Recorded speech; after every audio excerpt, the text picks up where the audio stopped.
Welcome, everybody. This is Pastor Don. Welcome to Moments of Victory. We are so excited today to have a special guest with us, Peter Kunst. Man, this testimony is so power-packed, full of, forgiveness, unconditional love, and even some training for you and I with our kids. I mean, Peter's got a vast knowledge of understanding of parenting and just some good old-fashioned ways of how to live out our Christian walk and to really persevere and to take personal inventory, especially when it comes to forgiveness. And Peter does an excellent job of describing that to us and how we can walk in that forgiveness and how important it is. So let's go right into the program today and hear Peter's awesome testimony and how God has been working through his life in an addiction center and him being a counselor there. Anyways, let's zoom in. I walked into your office one day and I saw all the certificates on the wall. Man, the whole wall was plastered. And I said, man, that could be pretty intimidating, and so you're a professional counselor and you see people, you have a practice, and now you're helping out at this addiction center. Yeah, I consider myself a counselor of many different things, but I love addiction counseling. I love helping people. Right. And I find that in today's world, in today's society, drugs are rampant all over the place. They're easy to get, and in some cases they're cheap. Again, people get addicted to drugs for many reasons. One, which we will talk about later in the show, is, the guilt and the pain that they've gone through, their upbringing, and different things like that. But yeah, and don't take it that I came into this world. I had to go for counseling myself. Right.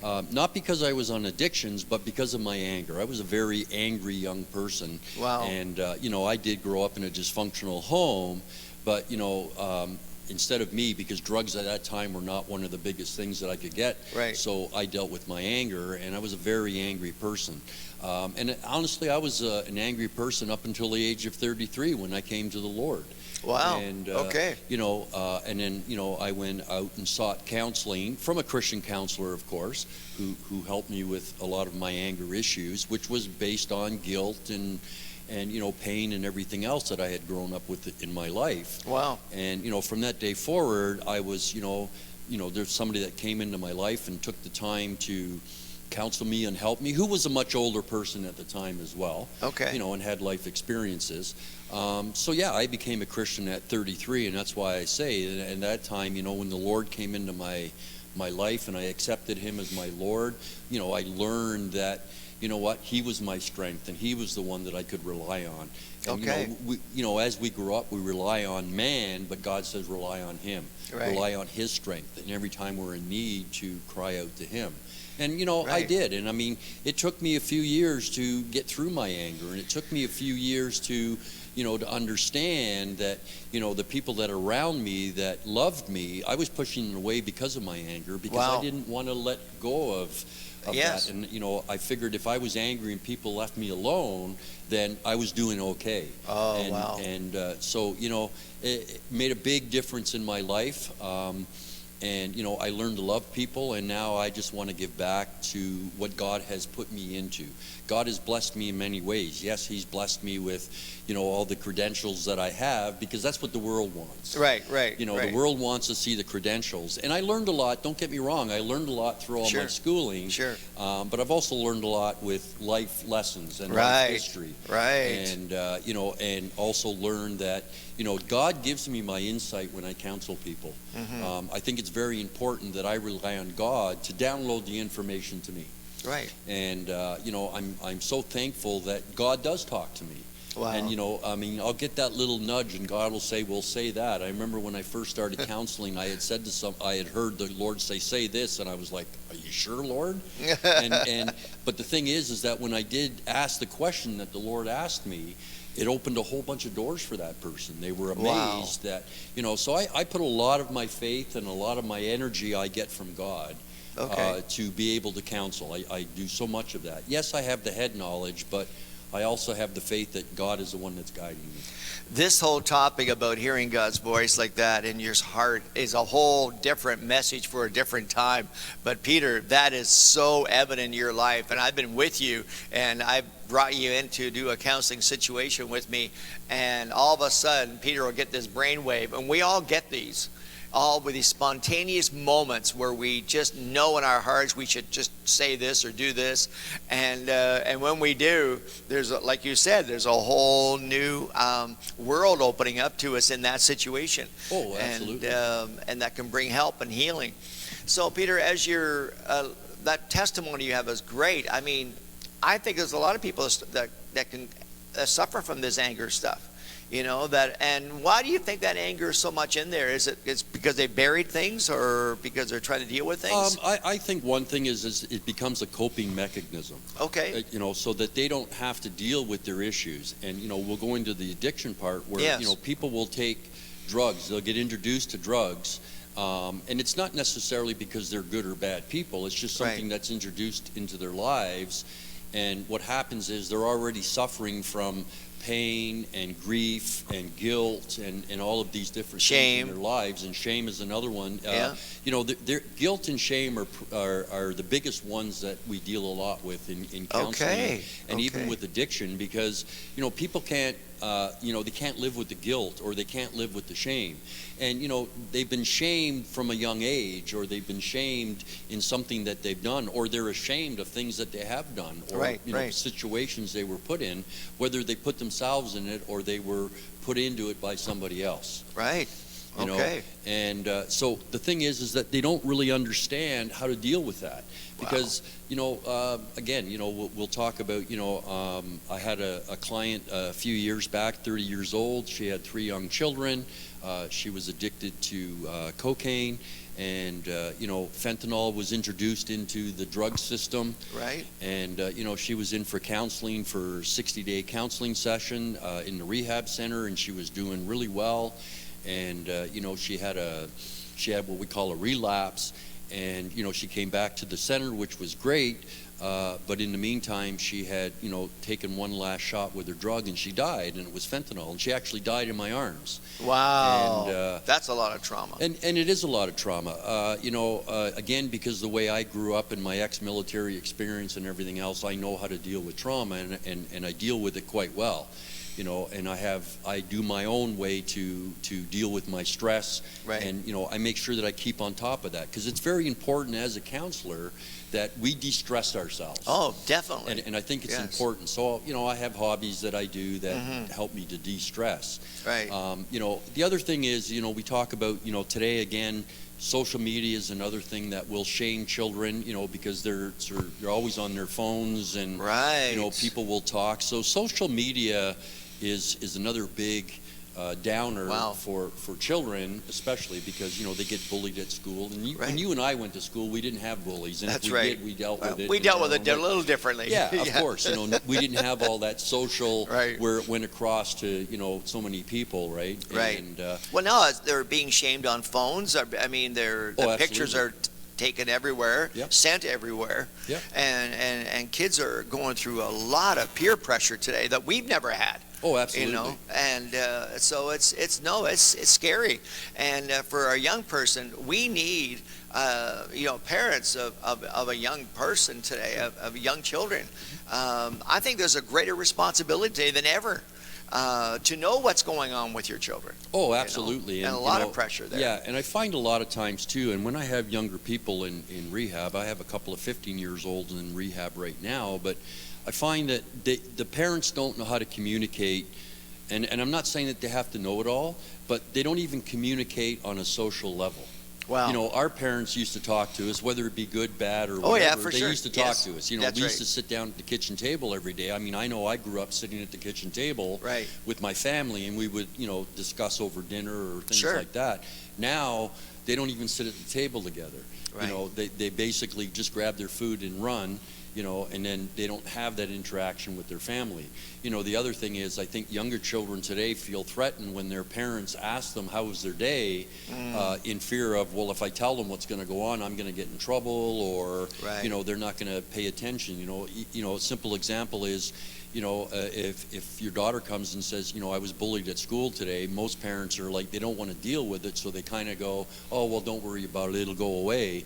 And we can't do that. If they're coming freely and talking, absolutely, then we need to do that. I mean, my wife and I have a lot of grandchildren, and my wife talks to, the grandchildren on a daily basis about everything. Right. And of course she enjoys that, but it's the communication and passing back and forth. Right. Of upbringing children, but also, my wife is very good with children where she uplifts them. There's no negative things there. Right. And I think we need that. We need so much of that more today, of that encouragement.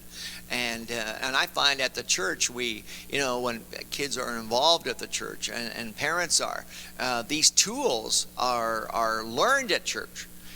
These communication tools. How to communicate. And sometimes we're not brought up with communication. I know my father and I didn't have that close relationship. I never knew what it was to be hugged. But he went through his own stuff where he went through as a younger person, so it was hard for him. But, I love communicating with my children. Absolutely. And that's a big part of what goes on today in a family unit. And a lot of times they don't understand that. I don't blame the parents if they have a hard time dealing with their children. It's because children, when a child is born, it doesn't come with an instruction manual for that particular child. Exactly. I mean, we have 4 children, and all 4 of them are different. Absolutely. They all react differently. Yeah. They respond differently, and so we didn't have an instruction book either. No. But a lot of times, what we do is, we learn from our parents, and my parents, although they were my parents, weren't great parents. Right. But they only learned from what they learned from their parents. And what they went through. Of course, they went through a lot of hard times. Oh, of course they did. I mean, your parents and my parents grew up when there was no food, and there was wartime for them and so forth and everything else. So, they had a whole different system on how they raised children and how they dealt with the communication and so forth. And, so today the stress on families and the stress on children are, I would say, probably at least 8 to 7 times more than it was on us. Sure. Oh, I believe that, Peter. No doubt. And I mean, even when I was raising my children, I mean, they're in between their 40s and 30s, the same as yours are. Right.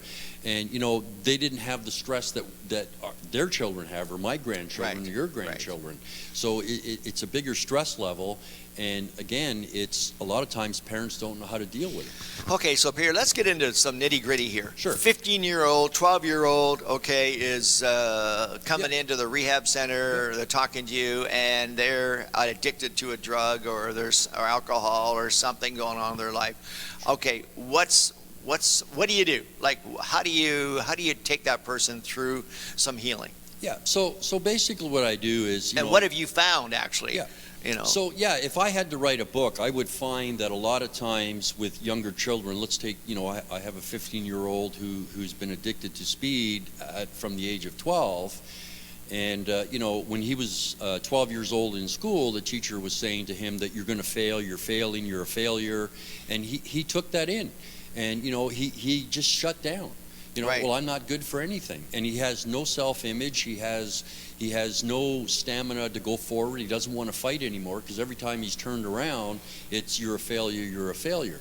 And it's not that his parents are good parents. They're not abusive in that way, but there's a lot of yelling and screaming, and no communication in the house, because the only communication is yelling and screaming. Right. So that's dysfunctional. Well, of course it is dysfunctional. But again, parents are stressed out because they don't know what to do. Right. And so what happens is, parents get scared.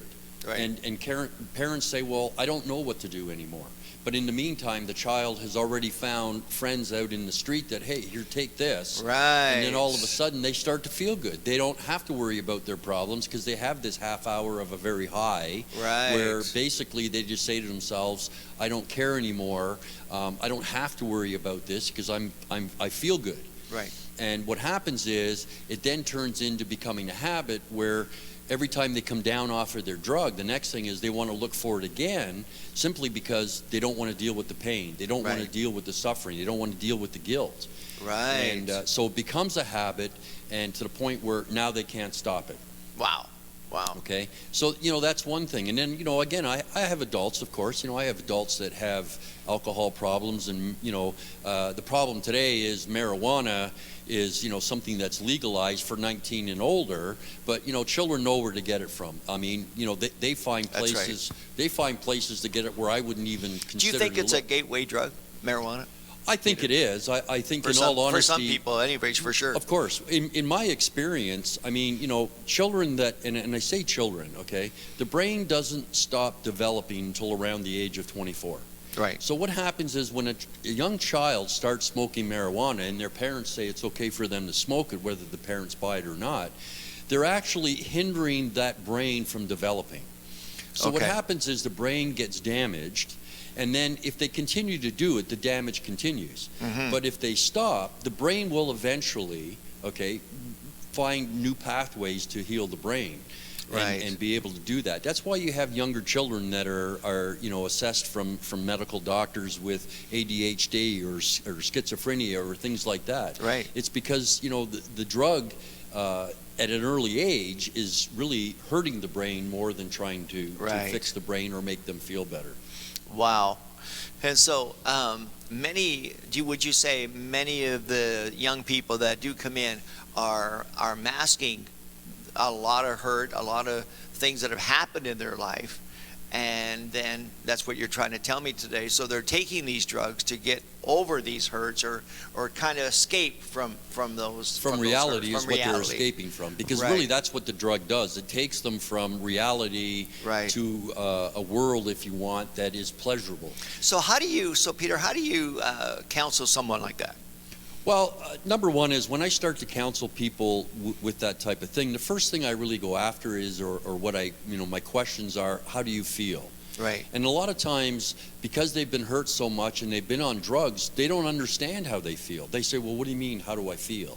Right. And I said, well, you're hurt, but why are you hurt? Right. Right. Well, my mom said this, or my dad said that, or a teacher said something, and it's like, well, I just accept it and I move on. I try to explain to people a hurt takes time. Okay. It's like if you cut your hand, for instance. Right. Like a simple thing is you cut your finger, it hurts. Right. Second of all, it needs time to heal, and then you have that scar afterwards. But if you keep picking at the scar, then all of a sudden it becomes affected. Right. And that's how it really works when you're dealing with hurt or guilt. Okay? It's a sore. And if you keep picking at it and you don't deal with it and give it time to heal, but talk it out, then it becomes a point where now the drugs are involved and everything else. Okay? Again, in my experience dealing with younger children or older people, this addiction is not it's not a caretaker of age. It doesn't care. Right. I've counseled people that are in their 70s.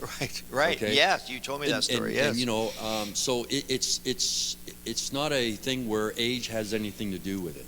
Right. And the bottom line is people have to deal with their hurts. They have to be able to communicate with somebody. But now I'm talking to the parents is the children need to, number one, feel safe to be able to come to their parents. Right. Okay? And a lot of times parents are scared too. Right. I mean, yes. and even all the people that I counsel and all the loved ones, the biggest thing that I get from people who have put loved ones into rehab is, I don't know what to do. Right. I don't know what to say. And, that's an important thing. And I'm not downgrading. Everybody goes onto the internet and starts finding, things on how to deal with people who are addicted to one drug or another. Right. And I think that's fine, but what they don't explain on the internet is every person is unique. Right. Because God made us unique. That's right. Absolutely. So what they say on one particular thing that would be a good thing to deal with a person that's addicted may work only for certain people. Right. Okay. My biggest issue is communication is a very big problem in today's society. People are watching TV, the things they watch on TV. TV is fictional. Okay. Right. I mean, yeah, they have a lot of these reality shows, but even those reality shows are fictional. All right, that's right. Okay. Exactly. They really are. Okay. Yeah. Because that's not how they're really acting. If you were to take them out of the TV show and put them back into real life, they probably don't react that way. Right. So, we're skating through on a lot of things that's fictional in life in general. And the fact is, again, we talked about the social media. But parents also are wrapped up in the fact that, even with this coronavirus going on right now, it came on to the news that, the debt that people carry, the debt load that people carry, again, it's a stressor. Frustration is a stressor. What I say about anger is, anger is really frustration that has gone further now. Right. So when you're frustrated, you're actually angry, but at frustration, you can deal with it. When it gets Right. to anger, you can't deal with it anymore. No, that's right. Now you have to go and seek somebody to help you with your anger. Wow. It's just mind-boggling right now, the amount of kids and people that have died because of fentanyl, and like so many a day. Oh, absolutely. And it's just so scary today, and we need to know. I know you have this little on your desk at your previous counseling addiction center. You were that, and where you were able to help people. You had Reverend Peter or something on there, and right. Pastor Peter. Peter, how do you see faith playing out in when you're counseling and when people find God? Well, it's the same thing as I said earlier in the program, is that, my life changed around when I came to the Lord. Right. And, again, I am also a Christian counselor, but, just by having that on my desk, people had asked, "Oh, you're a pastor?" And I said, "Yes." And they, "What's your faith?" And I'd say, "Christian." And, they'd say, "Oh, my parents were Christians, Right. but we don't go to church." And, usually I would say, to them, I'd say, "Well, I can do Christian counseling if you like, but do you know the Lord?" Right. And, when I was in a rehab center up north, of course, I think 25 people came to the Lord in the time that I Wow. was there. Wow. Which, again, it's a simple prayer, but I also explained to them, my faith comes from Lord. My strength comes from the Lord. Amen. Amen. And I tell them that. I say, look, you can't go to your mom and dad for you to help, to get you off of drugs. You come here and you talk to me, and we dig through all of the hurts and the pain and the guilt that you're carrying. And, the thing is, even when they leave our rehab center, the parents are not, I tell the parents point blank, you're not equipped to help your child or your loved one with their addiction. You're not qualified, because as parents, we sometimes enable our children or loved ones to continue with the drugs. Wow. And the thing is they don't understand. It's because, like me, I'm a hardcore person, and if I was to be somebody that I looked after who was on an addiction, and if they came to me, I wouldn't give in. A lot of parents give in. I talk to loved ones, or I talk to the ones that are in rehab, and they say, Right. "Oh, well, my parents give in because they're tired of fighting with me." Or if I keep asking them for money, they know that they'll give me the money because I can go and get my drug of choice. So these are things where parents are not equipped to do that. Right, Okay. right, because that's right. They're seeing their kid pull away from them. Sure. And so the best way they can, they think, maybe is by giving them something or Sure. buying them something. They'll stay in their life. And I think parents are afraid of their kids moving out or Sure. doing things, and that are separating them. Absolutely. From their kids. Sure. And I think sometimes parents are giving in to children where they shouldn't be. Absolutely. And we end up raising a society of kids that are so entitled, and Yes. that's what I've heard so much in the last 29 years being in the ministry here. But so we need to take inventory, but I do think, though, when a child knows their identity in Christ, Oh, absolutely. it makes a big difference when they know they have a purpose, when they know that God planned for them, their mom and dad planned for them, but even if their mom and dad didn't, maybe that child came in an older life, like I was, Absolutely. my mom was 45. I was the one that was not supposed to happen, but Right. but I knew that when I was 23 actually, that I knew that I was planned by God. And to know that you are actually, God purposed you to be here, that you were born, that you have a destiny, you have the DNA flowing of God through you. God, I think our young people need to hear that. Oh, absolutely. And I think a lot of times too is that, with the fact of, children today don't have an identity. Yeah. They have none whatsoever. Again, the peer pressure at school and all the things that go on at school, and then of course if they have a home life that's not a happy home life or a good home life, what happens is they lose their identity, and Right. then they will follow the first person that shows them a little bit of love or a little bit of attention, Right. and things like that. And I think it's very important that parents need to know that. And another thing that I'm finding is that parents want to be their children's friend. Okay. They don't want to be a parent. Okay. They try to be a parent, but Right. the thing is, like I said, I mean, I'm a parent with my wife of 4 children, and many times our children said, "Well, I don't like you," or "I'm Right. mad at you," Right. and of course, does that hurt as a parent? I think it does, but my wife and I always said, "Well, I'd rather you dislike me now, but I'm not your friend. I'm your parent." Right. And parents are scared to be parents only for the simple fact is, as Pastor John said, they're afraid that they're going to leave or they're going to dislike them or, Right. and different scenarios like that. Mhm. And I think it's very important that parents need to understand that, we have to go back to what parents are described in biblical times. Absolutely. And to be parents, because parents are to nurture, love, and bring up a child in the world that they are respectful. Right. And if a child is going to be disrespectful at home to mom and dad, Right. then they're going to grow up disrespecting all authority. Exactly. Okay? I mean, again, our children, like I said, our children are a little bit older. My children are my friends, but I talk to them as friends, but they know that I'm still the parent. Right. Absolutely. And they come with me and, they respect me, they respect my opinions, okay? And just, I'm putting my own words into action because I will not counsel my children. I've made that perfectly clear. All my children are married, but I don't counsel them because I don't think that even as a father, I can counsel them, but I'd rather at this point you go and seek counseling somewhere else, okay? Because I think it's very important that I stay the parent and not Right. the counselor. Okay. Good. Good Okay, stuff. and Yeah. I think that, to me, that's very good advice. I will give advice to my children, but I will not counsel them. Right on. Okay.